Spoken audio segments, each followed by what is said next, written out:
Podľa očakávania, ja si myslím, my sme chceli vyhrať a vedeli sme, že to bude ťažký zápas. A to sa potvrdilo, Bystrica hrala dobre, my sme na začiatku boli trošku v krči, ale to je normálne, prvý zápas všetci vládu a tá snaha, alebo ten tlak je na tých domácich, lebo vyhrali sme základnú časť, Bystrica sem prišla, nemá čo stratiť, no a my sme vedeli, že to bude ťažký zápas a dôležité je, že sme vyhrali, takže cieľ sme splnili.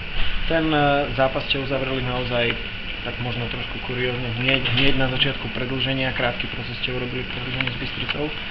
Tak je dobré, že chalani využili tú presilovku, lebo dvakrát sme mali oslabenie o 3 hráčoch, raz sme to super ubránili, to bolo dôležité a aspoň chlapcom pripravili ľad. Nie a nie padnúť Peťovi Bartošovi do tej brány. A tak to je život, no musím sa pokúšať aj ďalej za tým, no, lebo človek trénuje, no o tom je hokej, o tom je šport, o tom šťastí, chýbajú tam milimetre, ale verím tomu, že sa to obráti a padne mi to v zápase, v ktorom majú ostatní problém. Čo možno očakávať zajtra?